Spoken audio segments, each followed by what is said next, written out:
আজকে বানাবো বরবটির একটা মজার রেসিপি। তা কিন্তু গরম ভাতে দুর্দান্ত খেতে। চলুন তাহলে শুরু করা যাক। প্রথমে বরবটিগুলো নিয়ে এইভাবে সামনের এবং পেছনের দিকটা কেটে বাদ দিয়ে দিতে হবে এবং রাফলি চপ করে নিতে হবে।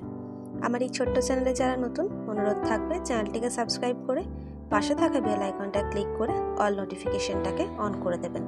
আর পরের ভিডিওতে কিসের রেসিপি দেখতে চান অবশ্যই আমাকে জানাবেন কমেন্টের মাধ্যমে। আমি সেই রেসিপির ভিডিও নিয়ে যত শীঘ্রই সম্ভব আপনাদের কাছে হাজির হয়ে যাব।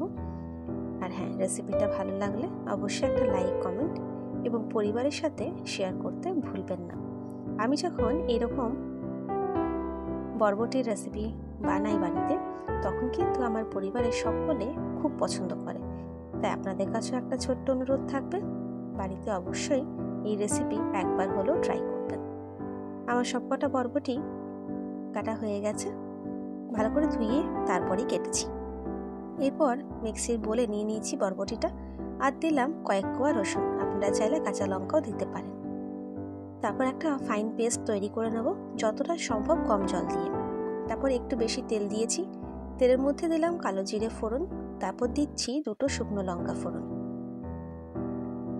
ফোড়নটা একটু ভেজে নেব, তারপরে দিয়ে দিলাম বরবটি বাটাটা। অনেক সময় অনেকে বরবটিটাকে একটু জলে সিদ্ধ করে তারপর ইউজ করে, তবে আমি যেহেতু ভালো করে ভাজবো তাই আর সিদ্ধ করিনি।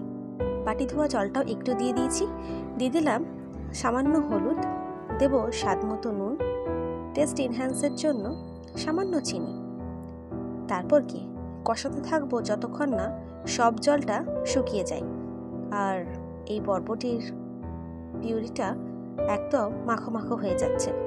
যখন কড়াই থেকে উঠে আসবে, কোনো রকম কড়ার গায়ে চিটে যাবে না, তেল ছেড়ে আসবে, তখন বুঝতে পারবো বা আপনারা পারবেন যে এটা কিন্তু অলমোস্ট রেডি। এটা কিন্তু গরম ভাতে দুর্দান্ত লাগে। অনুরোধ থাকবে একবার হলেও বাড়িতে অবশ্যই ট্রাই করবেন আপনারা। হয়েই এসেছে, তাই নামানোর আগে দিয়ে দিলাম সামান্য কাঁচা সর্ষের তেল। এরপর নেড়ে চেড়ে নিয়ে জাস্ট 1 মিনিটের মতো কষিয়ে নামিয়ে নেব। চলুন দেখা হচ্ছে পরের ভিডিওতে নতুন রেসিপির সাথে। সুস্থ থাকবেন, ভালো থাকবেন, সাবধানে থাকবেন, আর কেমন হয়েছে জানাতে ভুলবেন না। ধন্যবাদ।